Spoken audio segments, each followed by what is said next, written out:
Hello, everyone, and welcome to Window into the Seminary podcast. I'm here with Father Erik. Father Erik is visiting from Ecuador. Father, we're really happy to have you here. Thank you so much. I'm happy to be here. So, Father, I know that you want to speak to us about literature, but before we do so, why don't you tell us a little bit about yourself? Okay, well, I come from a big family from the deep south. I'm born and raised in Mississippi.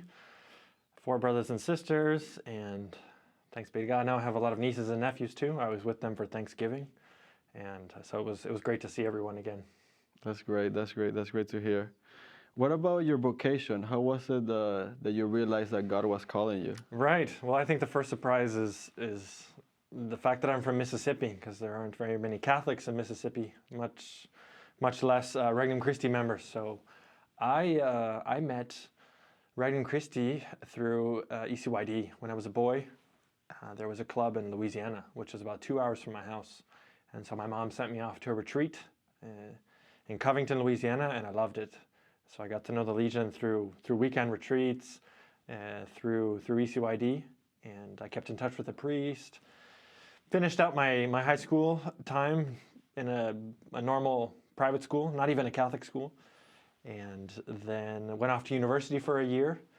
But with this legionary, he kept in touch with me and invited me to different activities. We did a mission trip to Honduras. That was pretty wild, and eventually went to Rome as well. And through these experiences, little by little, God was inviting me to be generous until I joined the candidacy program in 2009, and the rest is history. Right.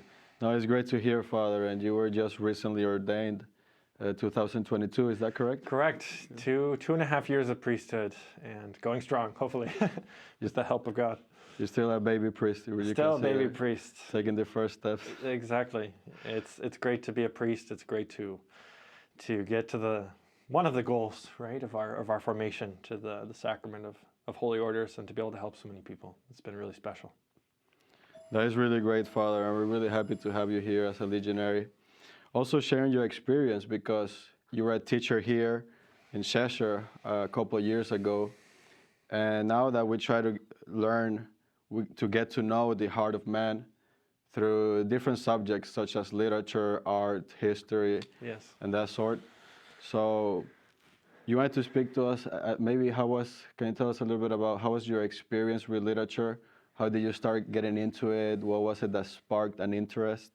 Sure. Yes, being back here in Cheshire reminds me of my years in humanities, and how much I've learned to love the arts in the broad sense. And as I was thinking about as literature, I thought of something very specific. When I was a boy, I came into contact with Tolkien and Lord of the Rings. And I had the good fortune to be about 12 years old, right as the famous movies were coming out by Peter Jackson. So it was like target audience, young boy. And I read the books as well. Read the books and saw the movies right about that impressionable time when you're 12, 13 years old. And I remember learning about the character Aragorn. Many people know the Aragorn. He's the king. He's the king, but he has to struggle to come back to his kingdom. And I remember learning about how for many years, he was unknown, and he had to travel through the wild and fight many battles and be just another soldier for many years before he was able to come and be a king again. And that inspired me as a boy, that it's worth it to do something difficult if that's your calling, and if that's going to lead to something greater, and if you're going to help a lot of people. And I think maybe without even realizing it, I bought the idea, from Tolkien. He sold me an idea and I bought it, that a long time sacrificing for something can be worth it in the end. And that's just one example of how literature affected me in my real life. It's not just you go off to fairyland and just read about random creatures, but you learn about man and what life is about. Wow, yeah. And that's such a great example, right? Because Tolkien, being deeply Catholic, being a devout Catholic and practicing, he definitely, in this story, there's a lot of Christian Catholic messages, right? symbolism and the fight of evil against good. And also, like, it's interesting because you have Frodo, which is the ring bearer, and then you have Gandalf, kind of like the prophet figure. Yes. And then Aragorn is the king, the Right. king figure, right? Right. So it's also like an analogy or an allegory of Christ, that is the king, prophet, and priest, right? So it's great. And then, was there someone that introduced you to this, or was it more like by yourself? I think the people around you help you to focus your interests, lead you to new and exciting experiences. In this particular case, I was introduced to Tolkien by friends of mine. And just one more word about Tolkien too. I don't want to just talk about him the whole time, but just it's amazing how he can transmit so much of his faith and his vision of the world through a story that it's obviously fiction, right? And so that to me is like a great example of how literature may not be true, it may not be nonfiction, right? But it's very true in its values and everything. But also from your question, I remember a high school teacher as well, right? Later on, I learned to love to read at a young age, but I remember a particular high school teacher. Her name was Miss Sugg. And Miss Sugg was a fantastic English teacher at my high school the last 2 years, 11th and 12th grade, and we had American literature and British literature with Miss Sugg. And from her, I learned to engage with poetry, for example. I learned to understand how a short story can have a big impact, and to try to understand where an author is coming from and what is their true message, and to really, I think engage is a good word, because sometimes we have so much art, so many movies, so many things being offered to us that it's easy to just on a superficial level. If something doesn't attract my attention immediately, I don't engage. And she taught us to go deeper. She taught us to go deeper and to be open to different perspectives. And so I'm very grateful to her for introducing me to new authors and to new forms of writing. And so. Yeah, and I think that's really important as well, and this is a message for everyone. The impact that you can have on a young kid, Oh, yeah. especially as a teacher, a professor, or even a coach. For me, it was a basketball coach. And so he transmitted his faith into the program. So actually, I remember we had like the 5 values, and it was like humility, service, unity, gratitude, and intensity. Wow. And that was more than 10 years ago. I still remember that. Yes. And during the games, like in the halftime, he would bring a passage from Scripture, and he would use it to motivate us. Wow. So it was not just the game, but it's about life.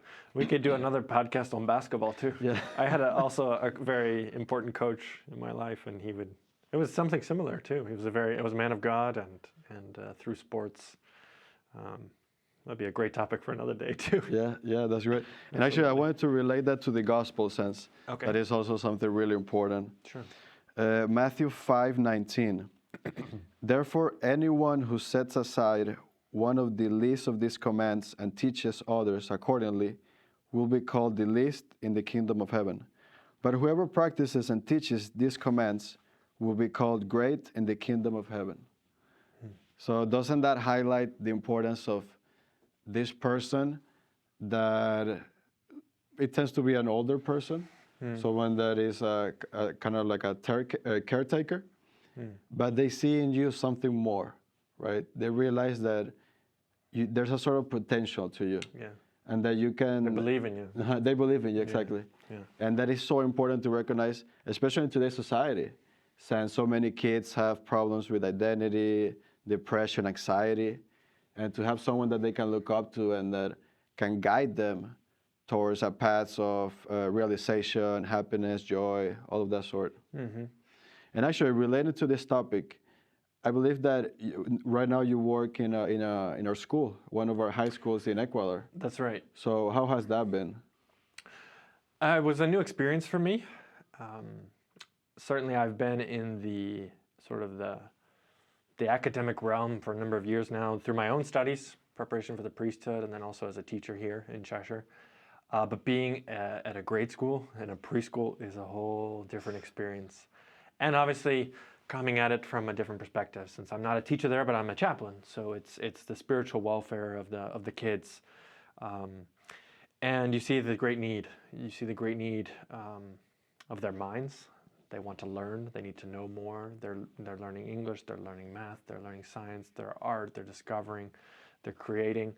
But also the need of their heart to form new friendships, to fit in, to be part of the group,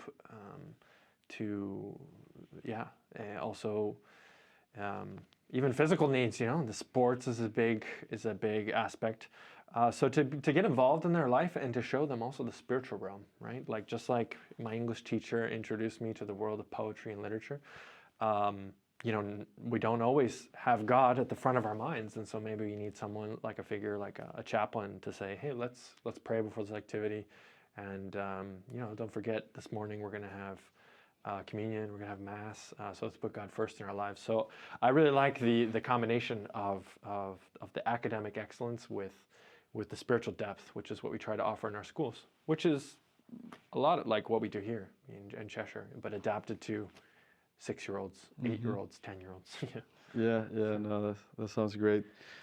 Do you have like a specific anecdote, maybe something that happened with a student that caught your attention, or maybe you realized that there was something that God was telling you through that? Well, that's a good question. I've had a lot of great experiences with the students. I think one thing that's been really special for me is working in ECYD in Quito, because that was for me the road that led to my own vocation. And so working together with another legionary, Father Leonardo Ramirez, we worked together in ECYD, and to tell the kids that Christ loves you and he is your friend and he's offering you friendship, that he wants to accompany you for your whole life, and to see how they respond to that. Just recently on the Feast of Christ the King, which was November 24th, we had a small ceremony before Mass where the kids from ECYD could sort of accept that, or make that pledge of friendship, to say, yeah, I choose this. I want to be a friend of Christ. I want to be part of this club of young people that wants to get to know Christ. So for me, that was a really special experience. 16 boys and girls, they put their hand over their heart and they stood up there and proudly said, I accept Christ's offer of friendship. So it was a really special moment to be like, wow, I was there, how 20 years ago or whatever it is, and to see how God's love is universal. Yeah, it's amazing. I've also had some experience with ECYD. So basically, ECYD is the charism of Regnum Christi adapted to adolescents. Is that correct? That is a perfect summary. Right? Some people who love ECYD a lot, they say, no, Regnum Christi is like ECYD adapted for adults. But yeah, it's the spiritual charism that we know and love. Love for Christ, desire to save souls, love for Mary, obedience to the church, having fun at the same time while we're doing it, being friends together and walking this road together as a church. It's all that stuff. So it's an adventure when you're with teens and preteens. Absolutely. And at the end, the main thing is a friendship with Christ. And it's something that they understand because they also have friends. So Yes. when you introduce Christ as someone that is close to you, someone that wants to be with you, and this is not something that we're making up, this is scriptural as well, right? Absolutely, and it's a lot of what you live here as well in Cheshire. That brotherhood, that sense of adventure and mission that is so part of our lives. We're not here just as individual silos, just on our own. No, we're here as a group of men who want to serve Christ together in the church. And yeah, we all need friends. We all need, like we said, mentors, coaches, teachers, but we also need that companion at my side. And then as you get older, then you sort of become that figure. That's also one of the incredible things of becoming a priest and reaching that goal is, now I need to look back and extend a hand to the younger generation and to be that father figure for them, which is a challenge. But it's so rewarding to see them, like you say, respond to it, because they've got it in their heart, right? I mean, God created them to know and love Him, and when you offer them that, it's beautiful. Yes, Father. I also think that that's really important. Is there a final message that you would like to give to our audience, especially related to Advent, that we're preparing for this huge event of receiving Christ that is being born? Yes, I was recently with my family, and my brother, he has 6 children, and 1 more on the way, and so I was living with them for a few days, visiting them, and just being reminded of what it is to have a baby in the house, to have small children and their needs. And so when I think of Christmas, I think of how Christ, what humility and what simplicity to come as a baby and to sort of cut through all of our defenses, and I think invite us to a more simple and a more loving living of our faith. Christmas is not complicated. There's a baby, and when there's a baby in the house, you just want to love on the baby, and that's what God is asking of us, to just let our hearts grow a little bit in tenderness, compassion, and simplicity. Wow, that's great, Father. Is there maybe like something really practical that you would suggest to our audience that they can do to prepare better for Christmas? Yeah, read Lord of the Rings. No, maybe that's a little bit too practical, but getting back to what we're saying about literature, I think good reading does help us in many ways, whether you are a fan of fiction and literature, or if you prefer maybe a book reading about the life of a saint. You know, there's some fantastic stories out there, like Joan of Arc, about people who decided, you know, I'm going to accept that friendship of Christ, and I'm going to get on that adventure no matter what it leads to me, and I'm going to serve Him. So maybe it is good to go back to, you know, nourishing the mind as well. Do a little reading, learn a little bit more about our faith, learn a little bit more about what it means to be human, right? And get in touch with those classics, like you brothers are studying humanities, or a good spiritual book. And I also agree with that, because these stories, as we've been saying, they can inspire us for higher ideals. Yeah. And we all need some motivation in our daily life. Yes. And especially, as you say, to get to know more of our faith, it also targets our heart, not just our mind. So I also think that that's really important. And it can just be 10, 15 minutes. I mean, everyone has a different schedule, but Absolutely. if you can just set aside some time for that, it can also become a time of prayer. Yes, right? Absolutely. Yeah. Well, Father, thank you so much. This has been a great episode. Thank you. It was delightful. Thank you. Thanks for watching, and stay tuned for more episodes. God bless. God bless.